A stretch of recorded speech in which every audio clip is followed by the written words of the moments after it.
It's 11 o'clock. Call the meeting to order. Everybody stand for the pledge, please. Pledge allegiance to the flag of the United States of America and to the republic for which it stands, one nation, under God, indivisible, with liberty and justice for all. Thank you. Okay, I think everybody's had a chance to review the minutes. So moved. We get a second? Second. All right, all in favor? Aye. Okay, let's move on to motions of the day. Resolutions of the day. Let's see, first resolution, we have PS1.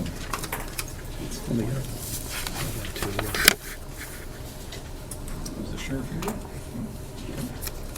All right, resolution authorizing budgetary modification, Sheriff's Office FFY 2020 National Crime History Improvement Program. All right, this is funding $32,000 state aid that we're going to put through the live scan machines. Live scan machines are fingerprint machines that have been around for about 20 years now, so we don't need to use ink anymore. All right, it processes, I believe, 500,000 fingerprints in half an hour. So this is a good thing. Can I get a motion? So moved. Any discussion? All in favor? Aye. Okay. All right, we have a second resolution that was added. I have a resignation letter here. This is PS2. This is a resolution appointing jail physician in and for the county of Oswego. Can I get a motion? Motion, right? For discussion? Motion for discussion? Thank you, Frank. Second? Thank you, Herb. Okay, we have a motion, we have a second. Discussion. Dr. Newpuff has sent in a resignation letter to the sheriff. He's resigning as of May 1st. And he recommends Dr. Varnum as a replacement, capable physician who can continue my work of promoting cooperation and teamwork. We have a resolution appointing Dr. Varnum to this position. Any discussion? Legislator Castillo. This wasn't anything, I think he took this on, because we needed somebody right away, correct? Yes, sir. Because he was doing us kind of a favor, so there's nothing, anything negative that happened or anything like that. No. Because I think he, No. found somebody that would take his spot. Right. I think, which is good. Yeah, Yeah, right, well, thank him, okay.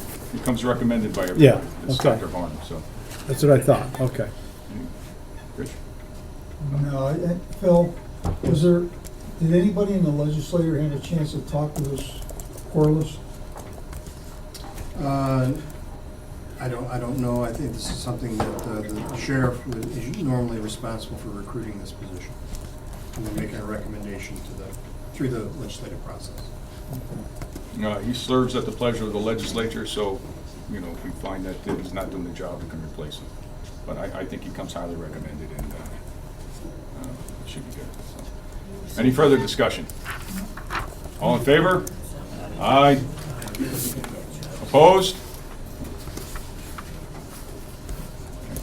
I didn't Motion oppose. carries. I didn't You didn't oppose, vote? I was just getting my pen. Oh, okay. Okay. You want me to call it again? No, well, I didn't want you to think I opposed it. Oh, okay. I was just getting my pen ready. All right. All right, that's it for resolutions of the day. We can go into department reports. If there's any other further discussion about that, so let's go on to, I'll check it. let's go to emergency management. She's always first on our list. I know. Okay, so, we of course are busy as always. I have a cold, so I'm wearing this mask, so I'm protecting you from me. We have two upcoming radiological exercises planned for now. We had a first one that we had already told you guys about previously. We now have the FEMA evaluated exercise for a post-plume that we're getting ready to do. It's just a tabletop exercise, but Oswego County hasn't had to participate in anything like that since 2011. So this is something new that we, pretty much everyone in our department besides Terry has been involved in before. So it's a small scale exercise, like I said, it's going to be a tabletop. So we've got to start planning initiative on that too. We're busy in that piece. We're also looking to do an update to our comprehensive emergency management plan, which is our SUMP. We're looking for a vendor right now for that. We're pretty sure we're going to move eventually with Gold Planning, who did our COOP plan, which is our continuity operations plan. It'll be another web-based platform, easy to update and easy to get the information into the system. Terry, while she's here today, we've had a nudge from the state to look into potentially updating our hazard mitigation plan too. So we've got a lot of plans we're working on that need to be updated. We just did hazard mitigation, just got approved in 2020, but they've got some funding. And it's a long process, so we're in the planning stages of that application. So we're working on that. We're still continuing to support the health department with COVID response. As you saw, the health department trailer is out in our parking lot. We are now, between Renee, Fox, and the Gate to Gear, we're doing county employee COVID-19 testing on a limited scale here for that piece and for limited hours, Monday through Thursday, just to help out in some respects because our mentor contract has expired, so we're doing it here. The other thing, got you to notice, but our lake levels. So we had a call in New York State Office of Emergency Management last week. Our lake levels are 246.33 right now as of March 31st, which is a little bit higher than the norm, which is 245. We did see some issues back in 2019 at this level. There's been a lot of mitigation, a lot of ready projects that have either started or been completed. So we're not saying that we're going to have a flooding year, but we really hope not. So we're starting to reach out to municipalities and highways to see if we can get a pulse on some of those areas that we've had problems in the past to see if, they're seeing anything right now and do they need anything. So it's always smart to get a little head start on that. So that's really all I have from an EMO standpoint. Anybody have any questions? Go ahead. Yeah, Terry, how long, and I'm sorry, because she was the one that I dealt with on this years ago. How many years ago has that been since we completed that? The last update was completed in 2020. We are not due for a 5-year update on the federal law for the hazard mitigation until 2025. However, they have grant funding available now through the COVID-19 federal disaster declaration. They've opened up the grant hazard mitigation grant period until June 1st. And they've encouraged us highly to get a planning application in now because they don't know if funding will be available when ours is due in 2025. So this would be a little bit early. Yeah, I was gonna say we just completed. But the application is due June 1st. It will take a little bit of time for the state and the federal government to review them and get back to us. And then we might be able to anticipate a start date of January 1st, 2023. And then we'd go through the same process of finding a vendor to help us do it and bring the municipalities on board.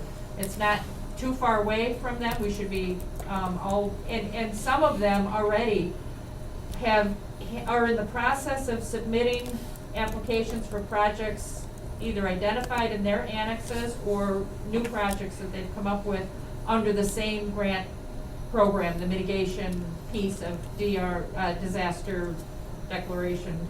4480 is the number of the disaster. Several of them are already working with the state on applications for projects. Town of Mexico and City of Fulton are two that come to mind off the top of my head, but several others have contacted me. So.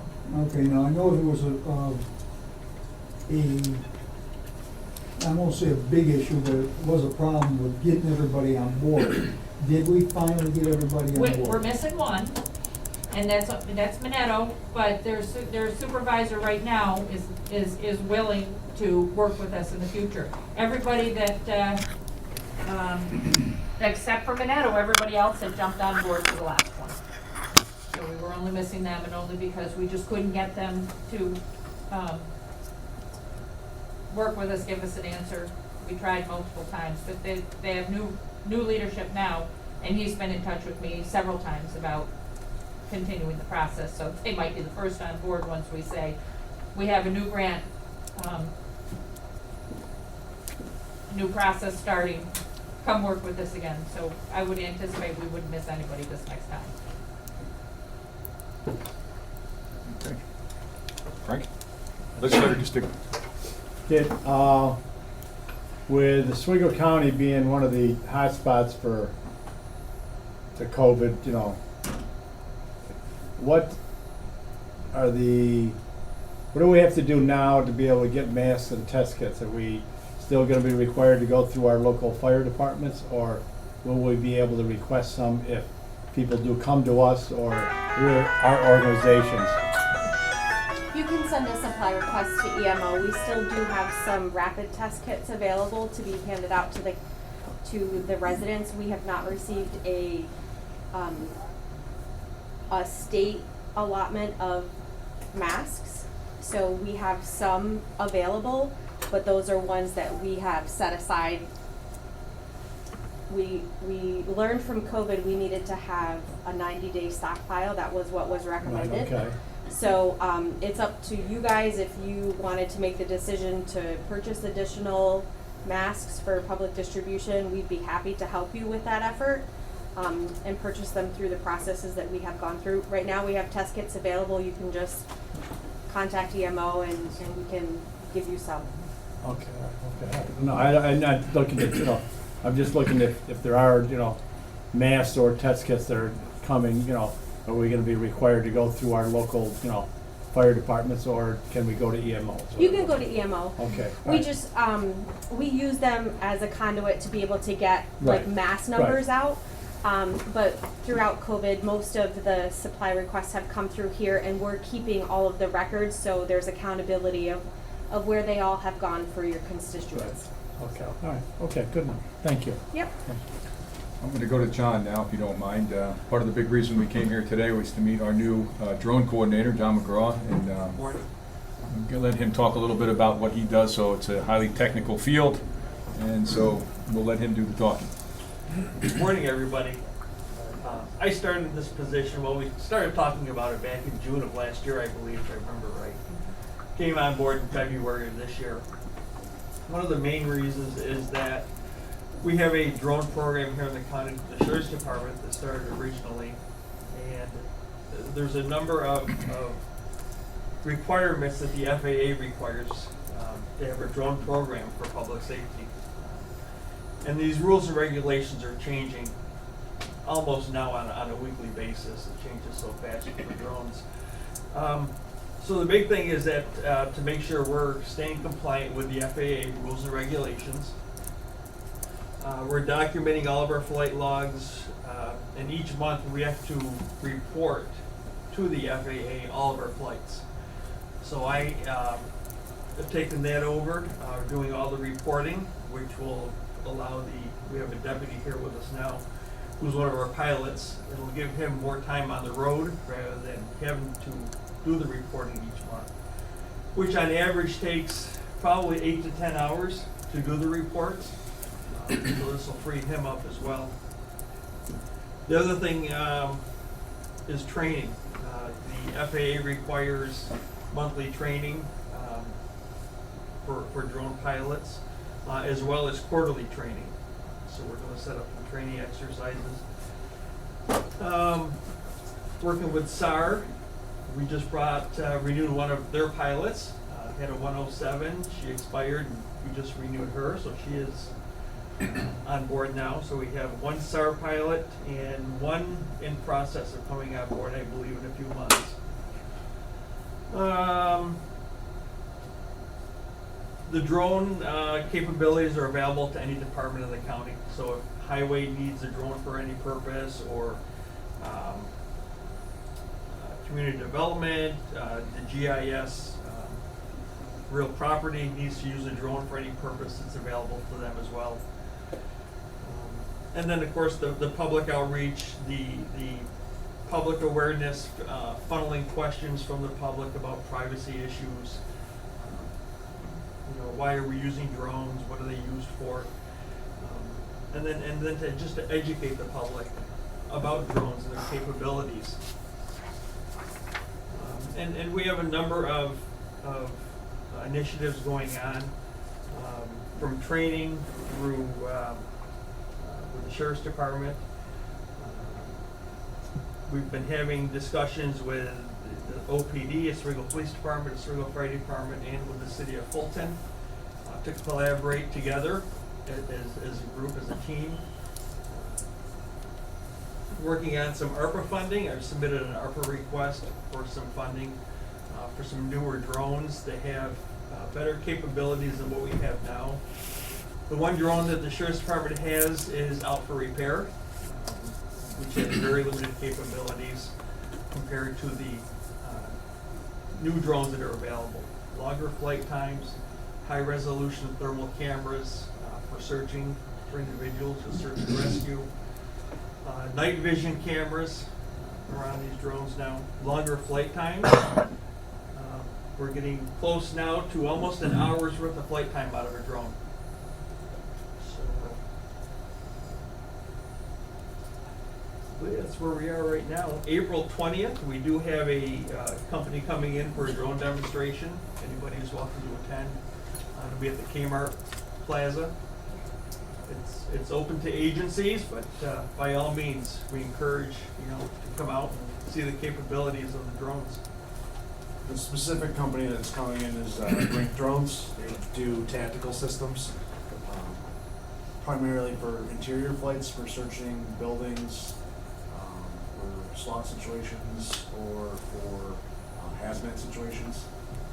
Drones can puncture windows, they can open doors, they have the ability to right themselves, they can operate in zero light conditions, they can operate in zero GPS capabilities.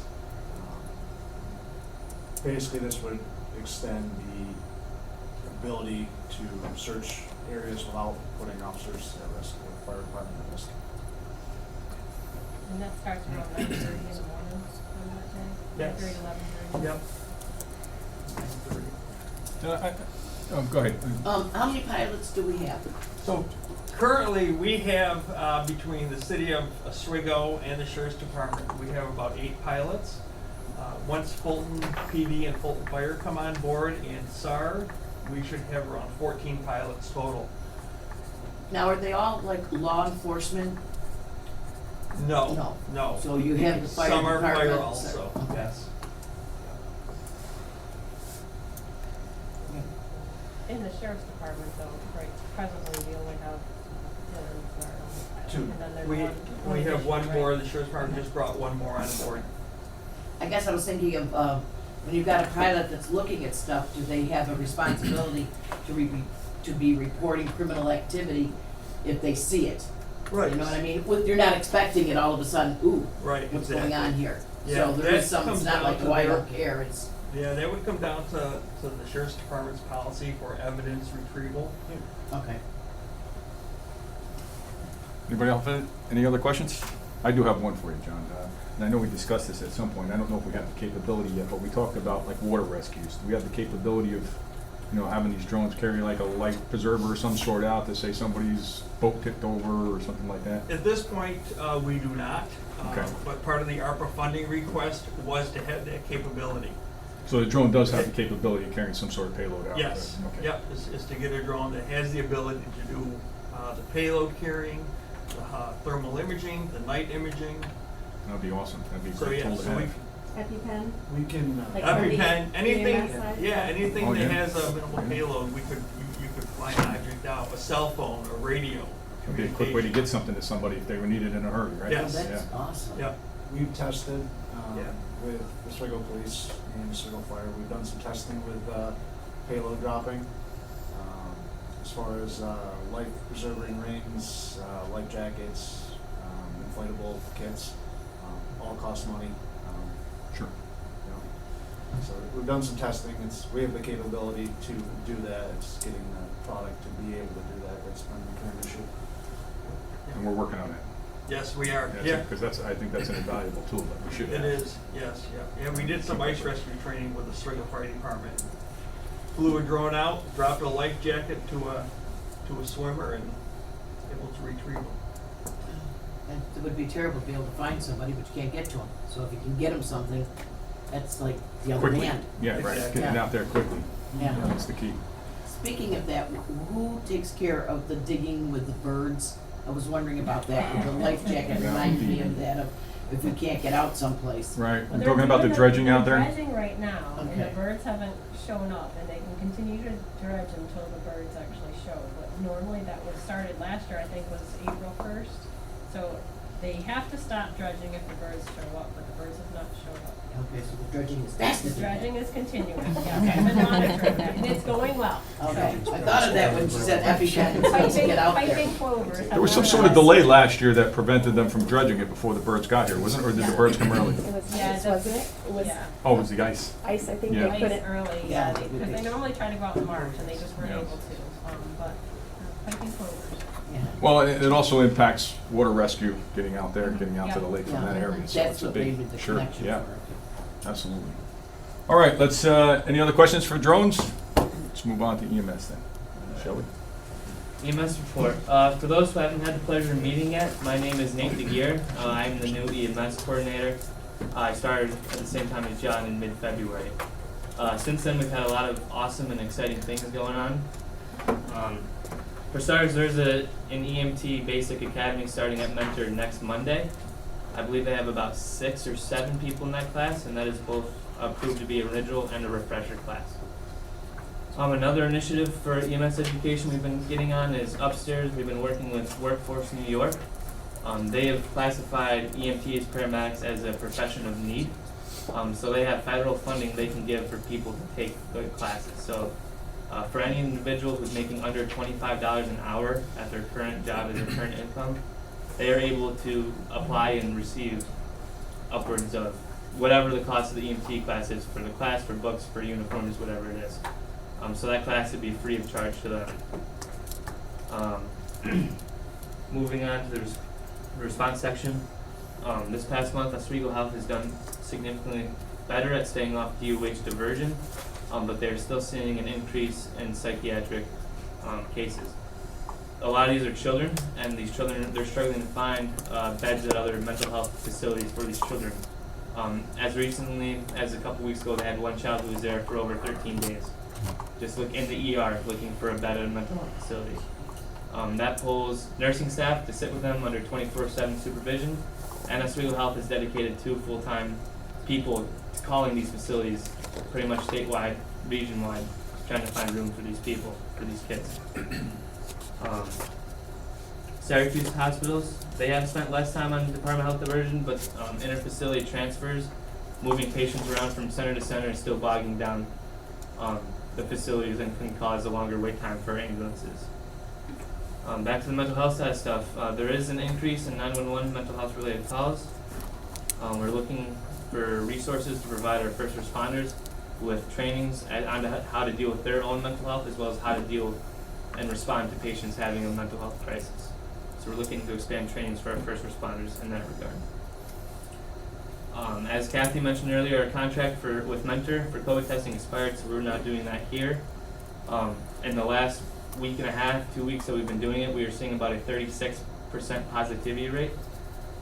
So about 3 out of every 10 people, 4 out of every 10 people are coming back positive. The tests we use are molecular. They have about a 98 to 99% accuracy rating, so we feel pretty comfortable with those tests. And we're continuing to monitor the ambulance and the resources and coverage in the county. Also in the past month, I participated in several different meetings, including state leadership calls, core sponsorship calls, the regional EMS advisory council meeting, MSAC, and the Children's Advisory County meeting as well. On top of all those state and BEMS meetings, I've been attending as many fire chiefs and battalion meetings as I can to try to increase the relationship between EMS and fire in the county as well. If anyone has any questions, I'd be happy to answer. Any questions for Nate? Hearing none, we'll move on. Thank you for the report. I do have one quick question. The mental health training that you're talking about, do we have the capabilities to do that? We're just trying to, how is that? We're trying to find a class. Madison County hosted a class for that a couple weeks ago. It was canceled due to the lack of interest. So now I'm looking into how we can get that same program here, and maybe we can find interest here. Okay, thanks. Okay, let's move on to probation, shall we? Thanks. Just a couple things to add to the report that I submitted. The first thing is our workload has been increasing slowly, and actually we had kind of a big jump last month. We typically have roughly 70 investigations we complete in a month. We went up to over 100 in March, so from February to March. So I don't know if it's a backlog of the courts maybe, finally getting through some stuff from COVID or whatever, so we've got to monitor that. Things continue increasing, we'll probably have to backfill a couple positions that we've left vacant that we haven't needed, so to see how it goes this month. It's starting out even up fast this month too, so just kind of monitor that. The other thing is I just wanted to make the committee aware that Division of Criminal Justice just changed the training regulations, the requirements for probation officers. Currently, we have to go through 4 weeks of fundamental training in Albany, or wherever it's offered, usually it's Albany. We now have to send all of our probation officers through the peace officer training, the whole curriculum, so it's gonna add like 5 weeks of training for us onto the 4. So it goes into effect January 1st of next year, so. Plus the 4, Yeah. so you're talking about almost 2 months of training. Yeah, we don't 2 know months of what it's training. gonna look like for us because we already send our people through special services training with the firearms and everything. And some of the special services training overlaps with peace officers, so we're not sure what components we're gonna have to actually do for our special services people that they're gonna get the peace officer, and we're looking at the overall curriculum at this point to see how it's gonna work. But yeah, but it's basically went from 4 weeks to 9 weeks of training. Which kind of makes sense because we're peace officers along with a lot of other positions across the state, and there's never been a requirement that you could be a peace officer, that you had to go through the whole curriculum of peace officer training, so now everybody's gonna have to go through it as of January 1st. See what it looks like. But it's gonna add a lot of cost to training because there's none of that training is gonna be local. So we're gonna have to probably send our people away somewhere for training, so it's gonna be room and board and the whole thing, so. Sure. It's gonna add a lot of cost to training. Understood. Any questions? Number of probation officers you have qualified to carry handguns, has that increased? 9 now. 9? But we've got 3 officers that we hired, 2 in December, 1 in January. So we've got 3 now that will be going through the training, so they could put us up to 12 as long as they all pass what they have. Okay, all right, good enough. Good, thank you. Thanks for your report. All right, let's move on to fire. Shane? Morning.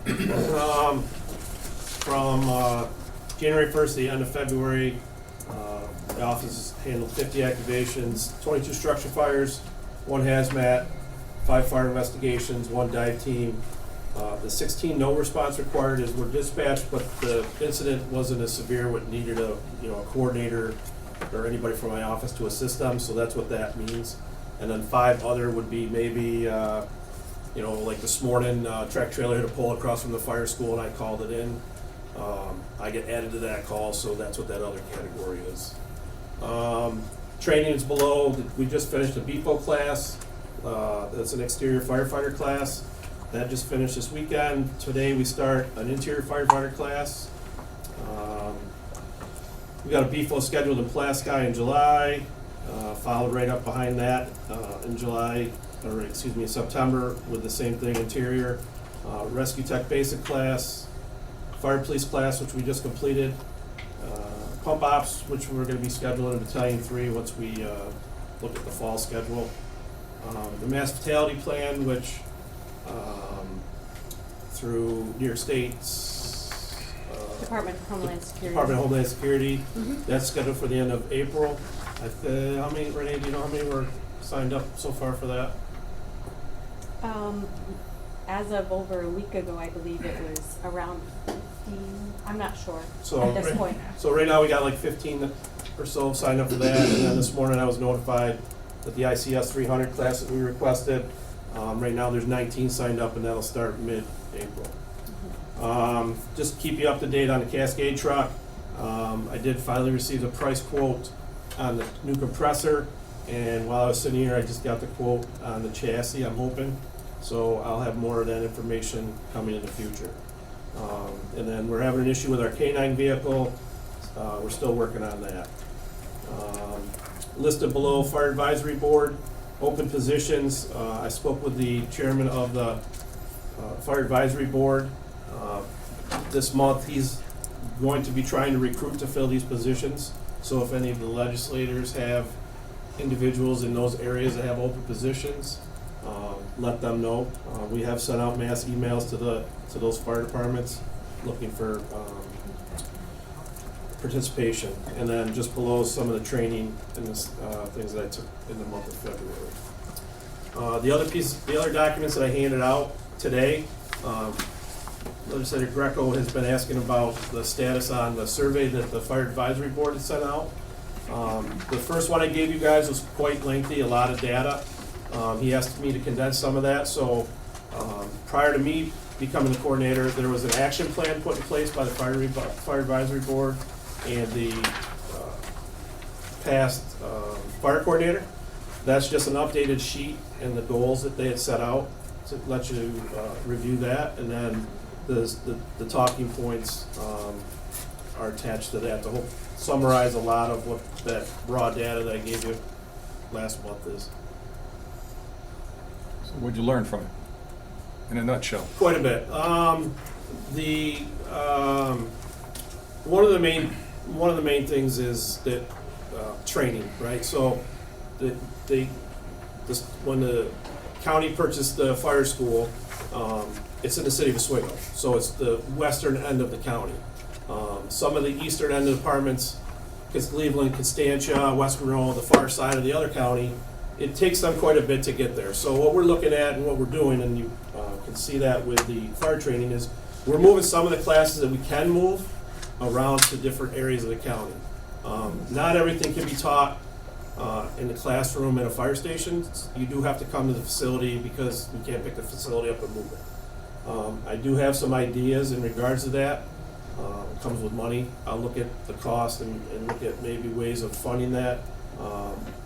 One idea that I was running around with was setting up 3 trailers for the wintertime to move, and it can be any time of the year, but set up a forcible entry trailer that would bring all the props to an area. Same thing with firefighter safety and survival. There's props inside the trailer you bring out. You take them to a station, they can set them up in their bays. And then the other one was a mobile, like a vent, when they have to go up on the roof and cut holes, there's a mobile prop we can build for that. Something that I seen at a coordinators conference that Erie County did, and it's working great for those guys. And they're willing to share the information. So look at that long term. That's one way of getting more of that type of training out towards that eastern end of the county and North Country. A lot of it's time, right? So people's time's worth money. When I was younger, it didn't mean nothing. Now that I'm older, it means everything. So a lot of what we're seeing is that when people go to training classes, they're complaining that they're too long. Well, that's set forth by the state. One of the things they told us in our conference, that's a continuing thing that's brought up. The state Office of Fire Prevention Control's answer is, we're not going to lower the standards. This is the way it needs to be. So we have no control over that. What we can control is, and what I've been talking with the chiefs at battalion meetings, is if you have training at 7 o'clock at night, start training at 7 o'clock at night. Don't do it at 7:30. People don't want to hang out. They want to go, get it done, go home, or get to their job. So it's about educating, sharing this information with those departments. Those are just a couple quick tidbits. Okay, thank you. Yes, sir. Questions? The length of could you split that length up into, like instead of 1 day, 2 days or anything like that, or will the state let you do that either? There is guidance they put out, but typically, so like that BFO class, that started in January 24th and it ended in April. So that's a lengthy class. It's it's like roughly, I don't want to quite say 100 hours, but that's split up over 2 nights a week and a weekend. So people's concerns are not the hourly length of it, but over the certain number of months or weeks. The total, Okay, how long? yeah. So, Right, so okay, then you can't do anything. right, Okay.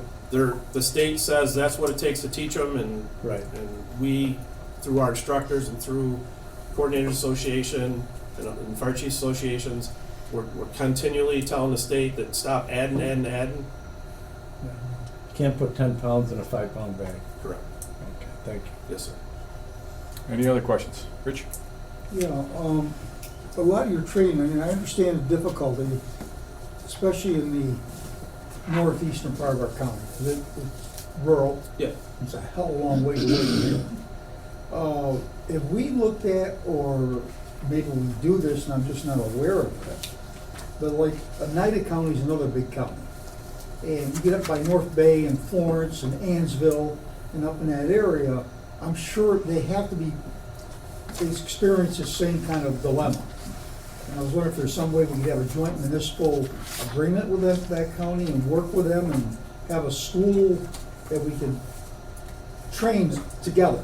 So I'm not aware of any intermunicipal agreement, but students in that area can attend, if it's closer to them, through the state's learning management system. They can go on and see that if there's a BFO class and it's closer to them, they can sign up and take it there. They don't have to come to our facility to be taught, because they're still getting the state certification. So geographically, if it makes sense, they can go to that county. The only issue there might be, they might give preference in county, but from what I'm hearing, these classes, some of them aren't even getting filled up. So that's one option for those individuals. We've also started trying to tailor some of the training more towards Oswego County, like the communication section that I've been involved with again. So train on how our system works, our SOPs and things along the lines, and have programmed up training radios now that we actually put into the students' actual hands, where if you have somebody that comes over from Oneida County, their system just operates just a little bit different, even though it's connected to us. So things like that it can completely happen and they'll still get the certificate, they're gonna miss that portion. That home stuff that we teach. Correct. So by doing the outreach, like what the fire coordinator's office started doing, that will start helping bridge that gap more, that's for sure. Any other questions? Okay, thank you, Shane. Let's move on to 911. Kevin? So our call volume remains elevated as it has since April of 2020. As the EMS coordinator had alluded to, a lot of that is attributed to our mental health calls. Our percentage of increase across the entire center of 911 calls correlates very closely to the percentage of increase of mental health calls. So that is something that we're working with. The federal mandate for 988 is swiftly coming our way, which is a mental health helpline. Hasn't been a lot of information that has been put out yet. Trying to get that. We do have a coordinators conference, 911 coordinators conference coming up the first week of May.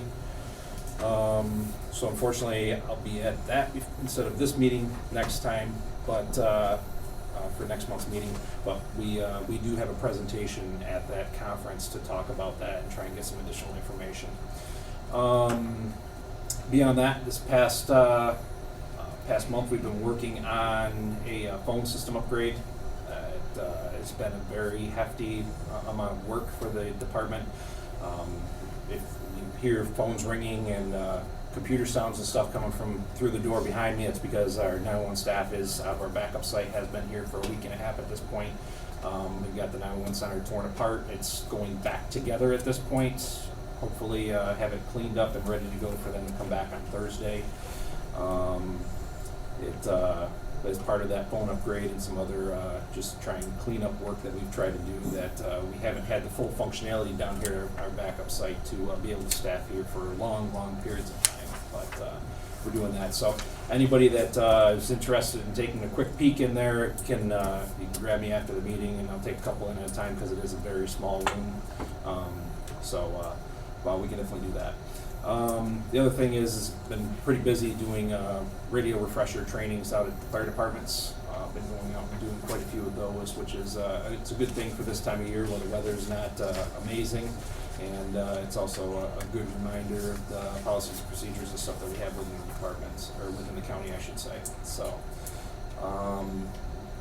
beyond that, we're waiting with bated breath still for the test results for telecommunicator. That the test was the first week of January, and we hopefully we'll see it within the next month, so we can try and fill some of the vacancies that we have. So How many guys signed up to take the test? we had 16 that had signed up to take the test, and 10 showed up. Seems to be the problem across all fields today. Unfortunately. Yeah, I'm not sure about cross-filing, so. How many openings? We currently have 3 full-time, 2 part-time. However, 2 of the full-time that we have right now are provisional based off of that exam. So if they don't pass the exam or don't pass the typing, then unfortunately we won't be able to keep them on board. So we're hoping it's theoretically 5 total full-time out of 28 and then 2 part-time. I know I've asked probably before, at least I dreamt I asked. Okay. The wage difference between us and, I mean, it just amazes me how much, the knowledge that they have to have, the work that they have to do, and what is the starting salary and what is the most, senior person making right now? So our starting salary just with the last contract renewal came up to $18.61. As far as the senior person, I don't know off the top of my head, somewhere around 23, 24 an hour. The reason I'm asking, I was just wondering if there's, with what's going on still, I know we're still not out of the pandemic, is there any way that we can get some emergency funding for a certain length of time out of the rescue money to upgrade, it's not something that would be permanent unless it comes up in the contract. But what I'm saying is that we right now in the school district, we have a certain rate because of, us being overloaded with needs. Could we do that, something similar to, So with you think it's 911? the money that's preventing people from coming forward? Because I don't know Well- that that's necessarily the case. Well, how many, are you People don't getting wanna come to people work. burned out or not? We are getting people that burned out. I mean, All right, we, that's what I'm looking at. No, I understand. I know what you're saying. I know where you're going, but I know people I don't know if that's the answer. don't want to work because they just don't want to work. I understand that. But what I'm saying is, it is a burned out, there. Well, it's definitely I've a heard of high-stress people job. just leaving there. But what I'm looking for is some kind of a whatever you want to call it, Incentive? not a war zone, type of pay, something like that. Where Hazardous duty pay of some sort? Right, something in that nature for a certain length of time out of the rescue money, if we could do something like that for them. I know it's not easy, okay? and I know mean, that. the wages were put where they were when they first started because 911 was classified as clerical workers. Right. Last year, we were very, lucky that the governor signed the New York State 911 Saves Act on September 11th, and that reclassified, at least in New York State, telecommunicators to, public safety, which is a huge step in the right direction. I know there's a bill that's being worked at the federal level as well to try and do that actually nationwide, which would be amazing because these people are not clerical workers. They may sit behind computers all day, but computers being 6, 7 computers, Far from it. teaching people to do CPR, over the phone, which, if anybody's taken a CPR course, that can sometimes be a little challenging when there's somebody standing right in front of you. Let alone over the phone in the middle of a crisis when a loved one is not breathing. Talking through people that are trapped inside their houses during fires, somebody that's has been beaten by their spouse, things that are not clerical workers do not do things like that. So that reclassification is a great step forward. The hope is that the back half with the benefits and pay comes at some point in time that we can get them up to where they really should be. So, and it is a statewide thing. I sit on the state 911 directors board, and it's not just Oswego County. There are other counties that have made that jump to put their people up with up at a public safety grade, but there are others that still are where we are as well. So. If there's anything, whatever has to happen, I mean, I would, I'd be more than willing to vote in favor of something like that. I mean, it's just, I know what they go through and what they have to do. I've talked to several of them. So, but that's up to you guys. Well, we can have that conversation. I would be in favor. Okay? Any other questions? All right, the sheriff is here. Don, we passed the 2 resolutions. You want to just update everybody on Dr. Barnum? Kind of unexpected, Dr. Newpuff has resigned as of Wednesday. We knew it was gonna happen eventually, we didn't think that abruptly. Dr. Varnum has agreed to step in, so we're gonna need to get that for a full edge, get him approved in the jail. Speaking of the jail, I don't know who was aware and who wasn't. Over the weekend, we had a power outage there at the building. It fried all our computer systems and access control, and we had to go into lockdown over the weekend and key control everything, which required an immense amount of staff. Every door has to be opened with a key as opposed to electronically. It's up and running again, and we're just waiting to see what the financial damage on that was going to be. On another front, we start another police academy in about 2 weeks because we weren't quite able to work out our arrangements with CCC down there. Eventually, we're going to use the old Kmart building. We're hoping to do something jointly with the college, the regional academy. Because we're going to have to run this one out of our headquarters again, we're limited to 20 recruits. I think in this class, 13 of which are for our agency, the rest are outside agencies. If we can get that up and running with the college, it would benefit a lot of the departments, including probation. We could do the basic school for probation officers there, police officers, corrections officers, along with all the other agencies in the region. Other than that, Don, are we turning anybody away right now because of the space? You know, you said you only got room for 20. Are there other agencies trying to get people in? yeah, We can't there get are in. agencies scrambling, looking for positions. Seneca Falls, Ithaca, a couple others agencies. And how is your list? Are you good with your list? Are you going to give another exam soon? What's our status there? Like I said, we just hired 12 or 13, and since then we've had 4, I think, leave. We're already down another 4. Yeah, And a lot of turnover. Yeah. Pretty large number of classes we've been putting through. Once they get off probation, or off field training, off probation, and it's the same thing. Do they start considering going to another agency for the same reasons we're all the department heads are talking about salaries. Yeah. And we have some agencies around us that recently got some pretty good contracts. So, Understood. Yeah, it's a tough town. I'm sure we'll have some people jumping ships. Yes, sir. Frank? Okay, well, I was waiting for you to Oh, call. all right. Well, you weren't looking at, Yeah, you were looking at him. I well, thought. I But wanted go to ahead. see me. I didn't. You're you know, recognized. I get my Legislator hand up Stigman, there. please. Sure. On Manning. Okay, now we did a study. I think it was 4 years ago, 5 years ago. I think it was 4 years ago. How do we stand as far as back then? We were overloaded. I know that the jail was crowded and we were sending people out. But how are we looking for Manning versus that report? And can we get to that? And I mean, I'm just looking to see if it's money. If it's Are money, you talking then, about correctional staff? Yes, on correctional staff. I don't know about the road patrol, because I Our don't think numbers they did dropped the road with patrol. bail reform. Of course, our numbers dropped. The population. Right, the population, but I'm talking But about the then- Manning though. Well, then what happened was people stopped showing up for all the appearance tickets. We were handing out Right. like candy. And our numbers are right back up there, because now they're in our warrants, so they'll set there. So our numbers are up there again.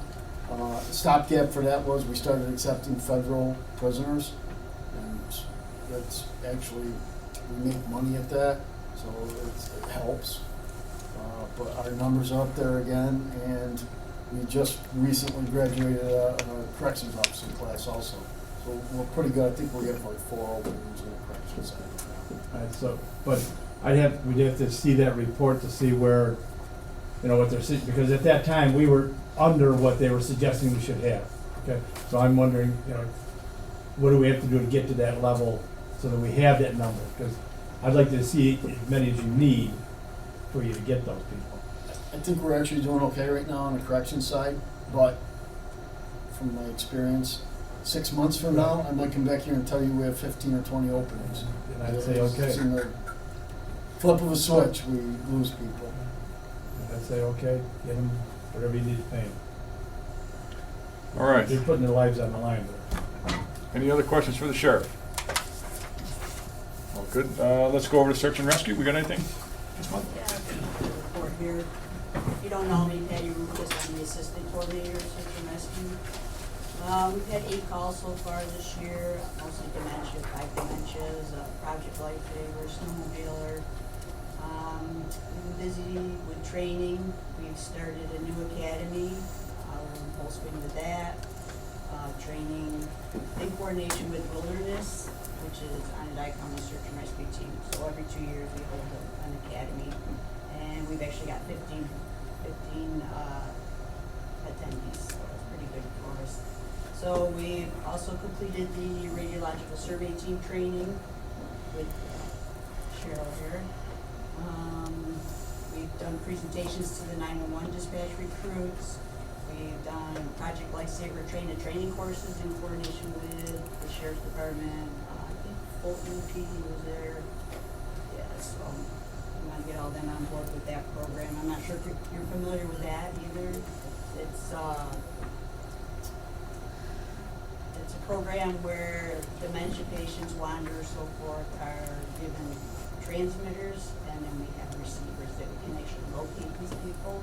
And it's a very good program, 100% location find rate within 30 minutes, so it's pretty good. How many people participate in that right now? How many? We have about 30, Not the 34. count? Are Yeah, I you think there's familiar with 34 all the right now. numbers? Okay. You're talking about actual search members or clients? We're talking about Clients.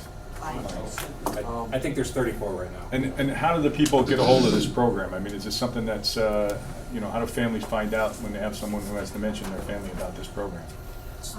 The Office for the Aging Okay. makes people aware of it. Okay, perfect. And also, there's a search and a person meets the criteria. There's follow-up by search and rescue to let the family know. Terrific. That it's available. All right, great. Anything else? I'm sorry, yeah, so Okay. presentations to Bolton Rotary, Hug a Tree program, I'm not sure if you're familiar with that. We did one of those with the 4-H youth at the youth center. Working on setting up our drone program with the drone coordinator with John. And also in the early stages of possibly training a bloodhound, so we'll have canine. Oh, terrific. Yeah. Awesome. No, another part. Bye, George. All right. Any questions for search and rescue? Leave anybody out? Anybody else? I'll accept the appropriate motion then. Motion adjourned. All in favor? Okay. So carried.